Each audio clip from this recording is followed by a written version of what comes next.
Namaste, all you lovely people. So we are again meeting today as usual at 6 p.m. So we are on our 10 weeks of Yuktahar project. And for people who are joining new, we are on week 3 and we are on phase 2 of the program. And to know what these phases are, you will have to read my book, Yuktahar, the Belly and Brain Diet. And once you read the book, you'll get to know what are the phases and why we are doing it. But for people who have been with me for a long time, they know we are on week 3, and in fact today we are finishing the 3rd week. So yay, a big congratulations to all of us, and we are stepping into week 4 tomorrow. And so as usual, the the progress form will be uploaded. As soon as I finish the live, I'll be uploading the progress form. Where will I upload it? Same place. It will be in my bio. Bio क्या होता है? Instagram के मेरा जो main profile page है, उसमें सबसे ऊपर link रहेगा जिसको आप click कर सकेंगे. You will be able to click that link and you will be able to fill the progress form. Who are these people who are going to fill the progress form? Anybody who is participating in this project can fill the progress form. Is it only for people who are in phase 2? No. If you are in phase 1, you still fill the same progress form. You are in phase 2, you still fill the same progress form, because in the progress form, we are actually asking you how many days of phase 1 you have finished, how many days of phase 2 have you finished. So since I'm asking you these things, when I read the forms, I will know how many days you have finished for phase 1 and how many days have you finished for phase 2. So in that sense, there will be no confusion. So a lot of DMs I receive and it becomes difficult to answer. That is why I'm answering this right here. No matter which phase, no matter how many days you have finished, if you're participating in this project, you all can fill the same progress form, which will be put up in the link in the bio today after I finish the live. So that is one part. Okay, now, I was thinking of, introducing a new thing every Friday for the 10 weeks of Yuktahar project. And on every Friday, what I'm trying to do is bring in an expert. Could be a scientist, could be any of my Vedanta philosopher, a yoga teacher, basically anybody who has either contributed in the book or who is relevant, who can actually give a little extra dimension to this already all the effort that you're already putting into this project.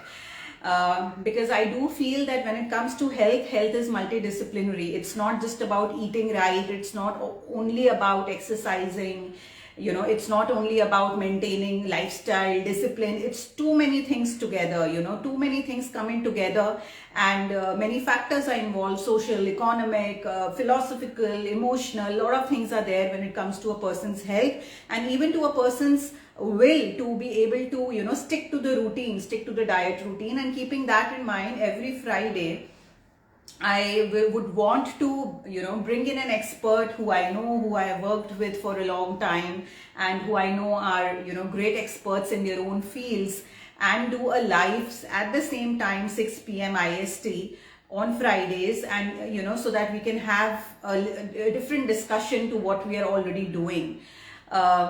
So I would want to know how you guys feel about it. I would like to see your response, and accordingly I'm going to take this ahead. So tomorrow we are starting this. I'm inviting a very amazing marine ecologist who's going to talk to you about fish, who's going to talk to you about seafood, and who's going to tell you what is the right way of eating seafood. So she's going to join me live tomorrow at 6 p.m. the same time, and this is going to be a part of the ongoing 10 weeks of Yuktahar project. And I feel that, if this goes great, if you people enjoy this, then I can have a lot of these different experts joining me each Friday. So let me know how you feel about it. We are doing this for the first time tomorrow, and if you feel really great about it, then share your responses, tell me how you feel, and then I can continue this every Friday. So fill the form and do keep a check on the live tomorrow, which is going to happen Friday 6 p.m. IST. So now, because we are already on our phase 2, and I have already discussed many things which is about sourdough breads, about how you can enjoy your Indian bhatura, naan, kulcha in phase 2, about dairy, what kind of dairy you can have, about vegetables, and all of these things are discussed. Of course, we discussed wine and beer for people who like to drink. So these are the things that we have discussed in phase 2. And today I'm going to discuss about fish and seafood.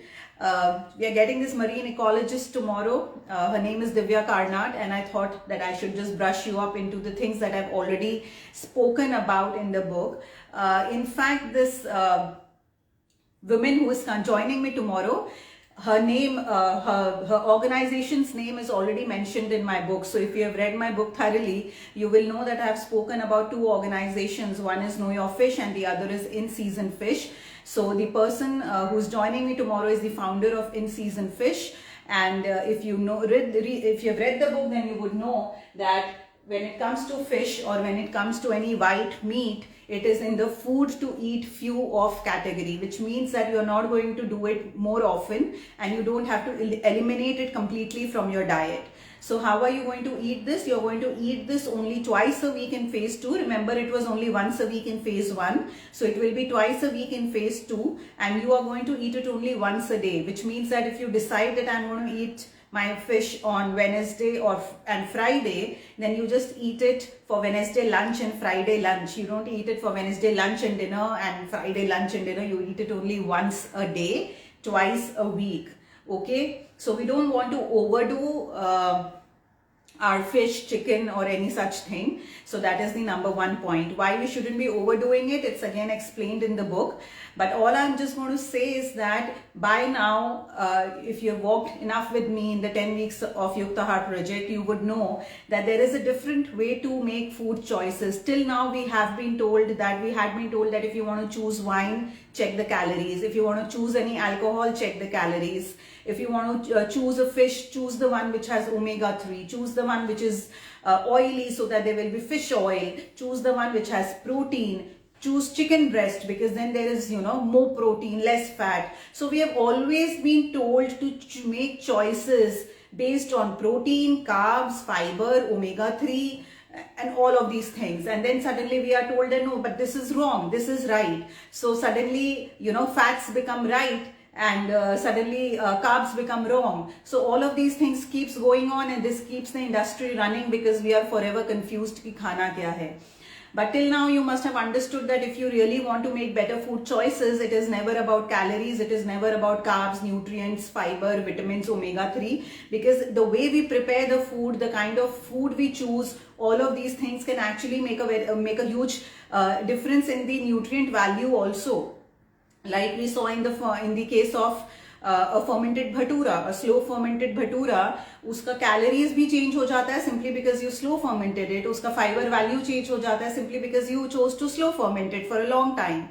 So a lot of things can change simply because you choose to cook, prepare, eat the food in a different way, and therefore it is not possible to choose things only looking superficially at its nutrient level or at its calories or whatever. So coming to today's topic, again, I don't want you to choose fish according to the omega-3, according to the fish oil, according to, any of these things. How do I want you to make wise seafood choices?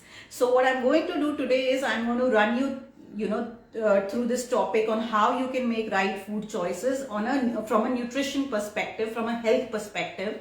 And tomorrow when Divya joins us at 6 p.m. live, she's going to tell you the other narrative, the narrative from the point of ecology, the other narrative which is very essential because you would want to leave a better planet, a thriving marine ecosystem for your family, for your generations, for the future generations, for your kids. So there's another narrative to it, and the point is that your own health and the health of your future generations, they will beautifully coincide. You will see that if you eat things which are healthy for you, genuinely healthy for you, you will see that they are actually good for your future generations also. And choosing fish according to protein, omega-3 is certainly not good neither for you nor for your future generations, not for the kids, nor for anybody who wants to leave a better planet before they die. So I'm just going to run you through the points, and tomorrow we are going to look at another perspective on how you can make better seafood choices. So the number one is eat diverse. The number 2 is eat seasonal, and the last is supporting sustainable fishing. So eating diverse is something which is so important. I have spoken about it when we were discussing the topic of vegetables, where I told you that, you know, if you want to choose vegetables, ensure that you are eating a diverse variety of vegetables. And I also asked you that as an exercise, you choose any 2 vegetables, any 2 new vegetables every new season. So if you in this particular season, see 2 new veggies which you have never tried before, which you have never eaten before, and try them out. So you try them that summer, then you try 2 new in monsoon, 2 new in winters, and at the end of the year, you have tried 6 new vegetables that have, you know, added to your diet. So diversity is very, very important. Eating a variety of food is very, very important, and it is not only important only for vegetables, it is also important when we eat fish, when we select our seafood. What is typically happening is what, you know, people have seen, ecologists have seen, all these conservationists have seen, is that we are only, have these 5 to 6 fish species that we eat. It could be ravas, it could be basa, it could be pomfret, mackerel, prawns.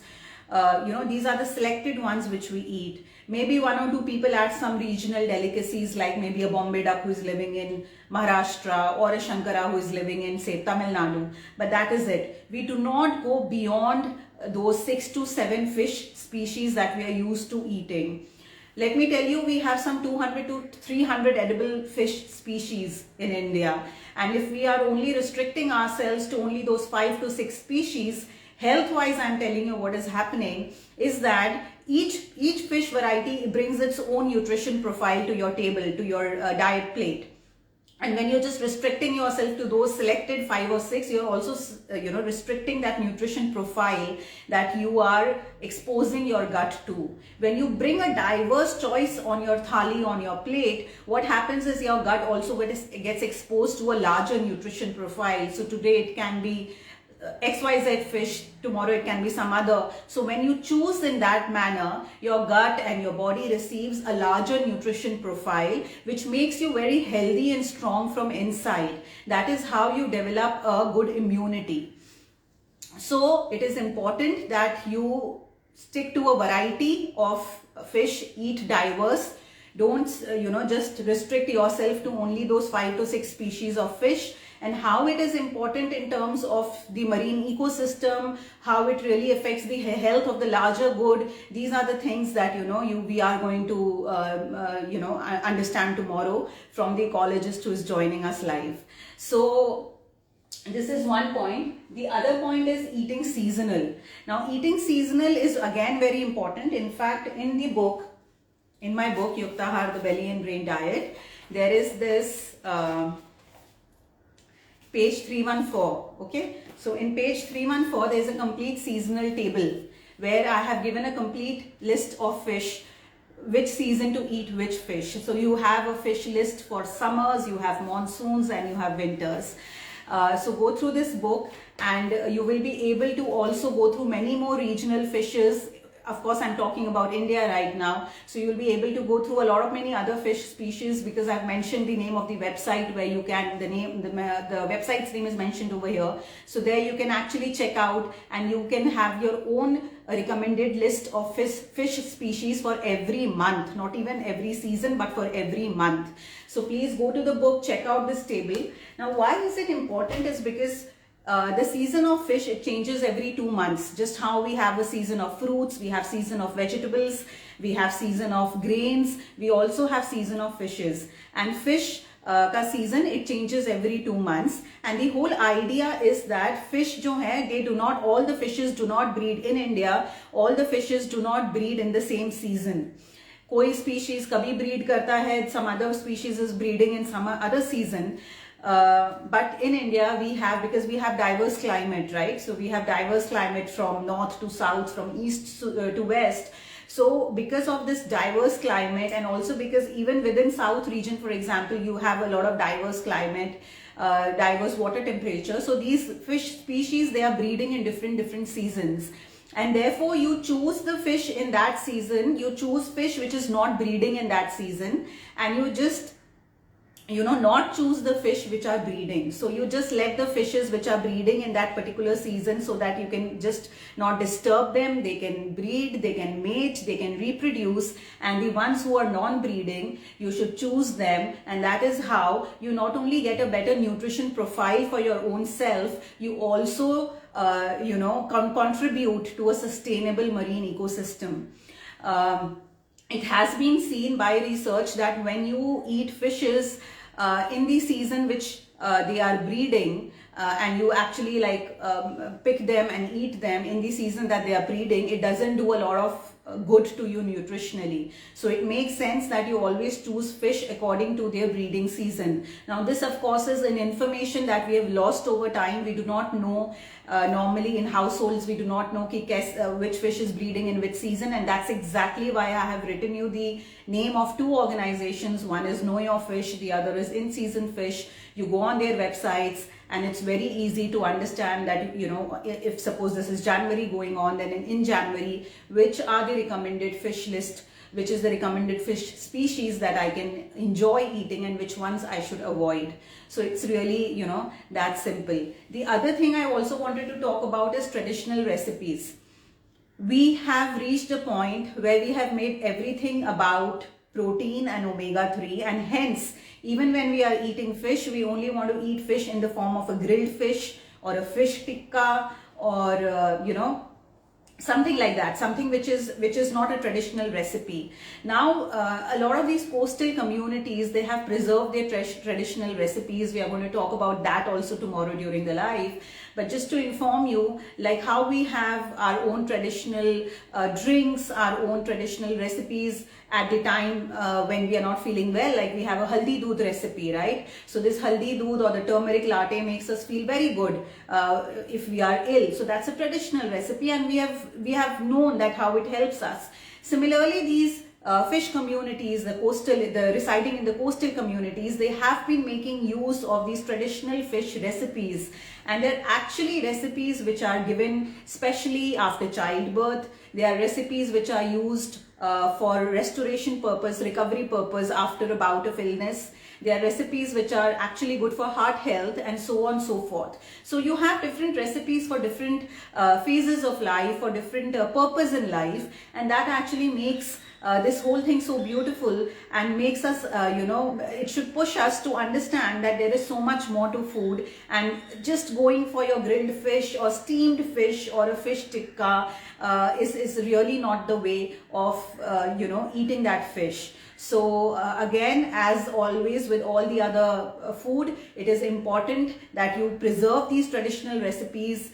We will also tell you tomorrow in the live how you can get hold of few of these recipes, so do look out for the live tomorrow. But this is one of the important aspects, that not only you should choose a diverse variety of fish, you should also choose diverse recipes to cook the fish.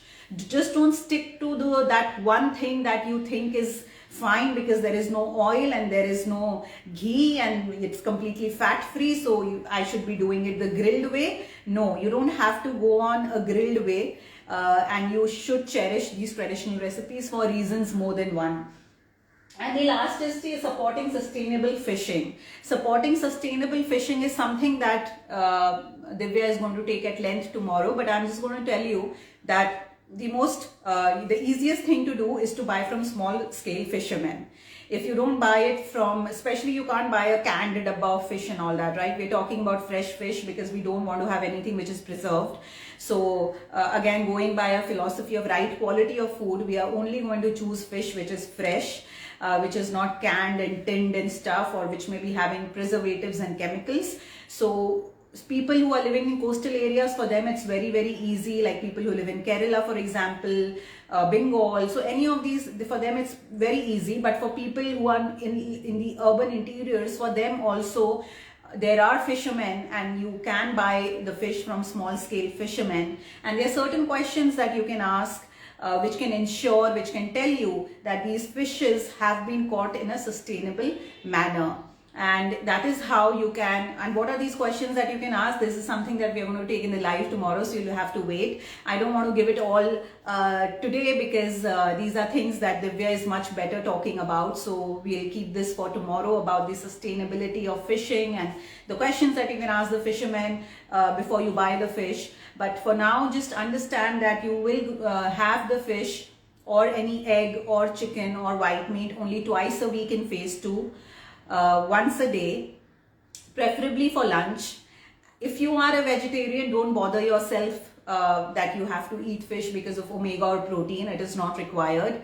If you're somebody who eats fish and is a non-vegetarian, then know that you don't have to go the grilled way, roasted way, steamed way, or the fish tikka way. You can just follow the traditional recipes, have it for lunch, and have it with some form of carb. So let there be some roti, bhakri, some rice, and something along with the fish, because that is very important for you to have a complete wholesome meal. Fish doesn't have fiber, so if you want to have fish, it should be had with something which is fibrous, which you will get only in carbs, unfortunately, you like it or not. So you should have the carbs and not avoid the carbs with the fish. So that is the other point. Choose a diverse variety of fish. Don't stick to only the 5, 6, 7 selected ones. Look at the table in the book. There are a variety there, and I'm sure you must not have heard 90% of the fishes that are mentioned in my book. So go ahead, see the table. It's in chapter 10, page 314. Each seasonal, there's a different season of fish every 2 months. So go on to Know Your Fish in Season Fish website. These are for Indian fishes. These are not for fishes outside India. This is for the Indian coastline. So they have a complete information on the East Coast, West Coast, and how you can select the fishes in the right time so that it is good for your health and good for the planet overall. So this is it from me today. Do fill out the week 3 progress form. I'm putting it up in the link in the, I'm putting up the link in the bio.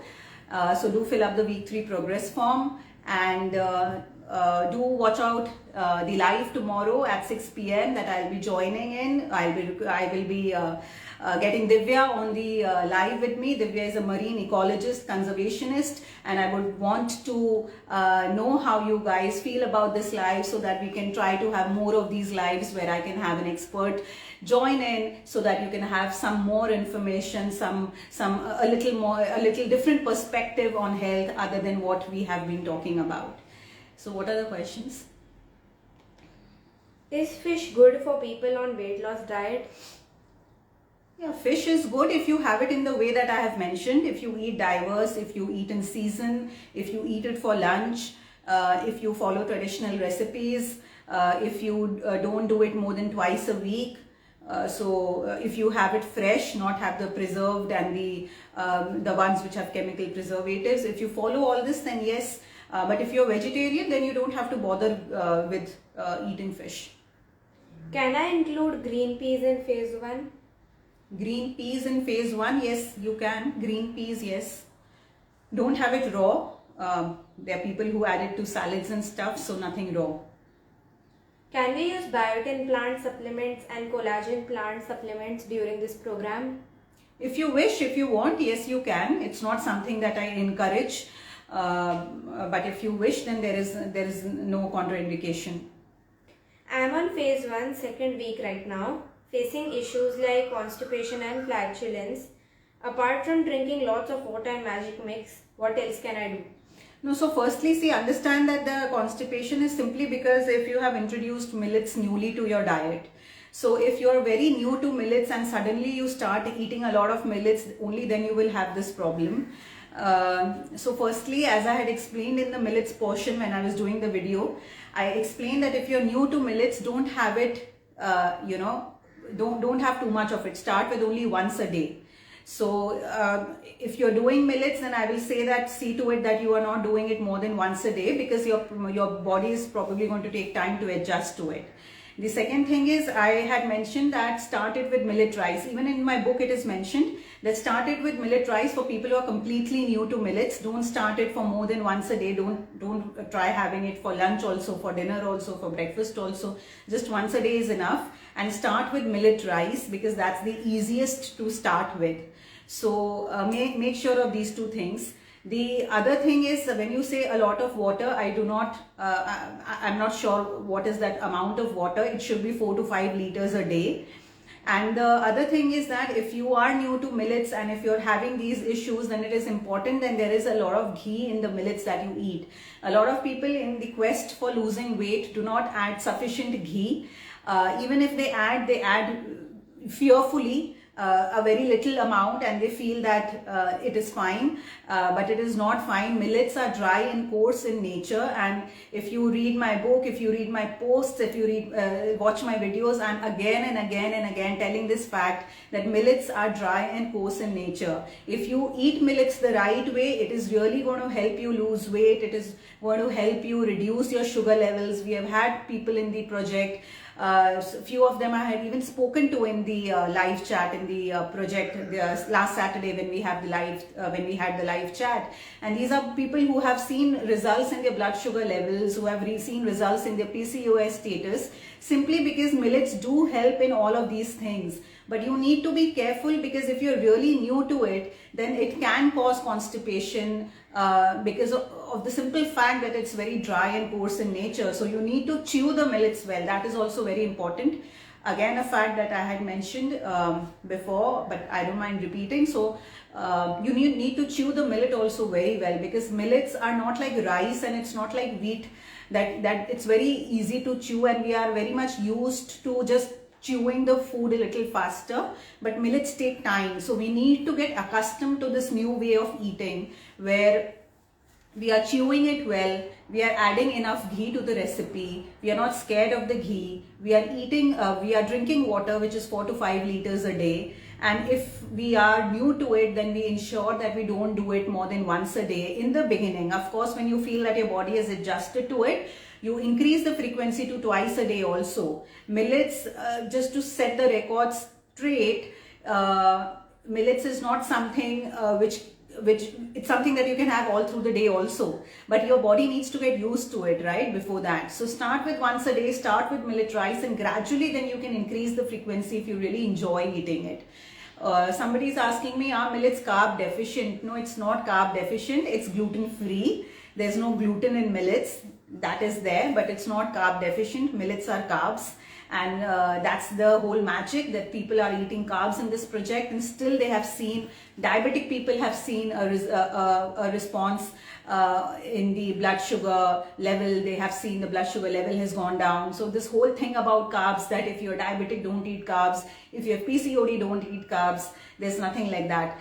This project is carb centric, and people are eating carbs, but it's just that they are seeing results, whether it's in their abdominal inches or the weight loss or any of the health parameters. It's simply because we are choosing the right kind of carbs.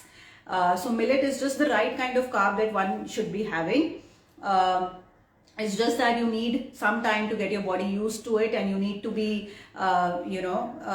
changing the way you eat, because honestly, chewing your food well, drinking enough water, putting enough ghee, walking around, these are basic things which we should be doing any which ways. But because we don't do it any which ways, we just have to start it from the scratch. But otherwise, these are very normal and basic things which any which ways we should have been doing.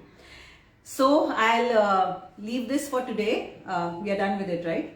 So we'll leave this for today, and I'm going to wait for you tomorrow, 6 p.m. IST, same time, same place. And as I said, there's Divya joining us tomorrow. She's a marine conservationist, a marine ecologist, and she's going to tell you what is the right way to eat seafood, what is the right way to choose the fish.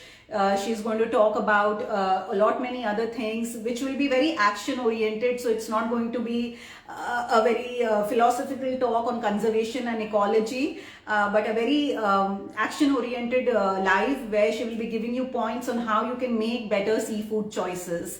And for today, please do fill up the week 3 progress form. The link will be in the bio. Thank you.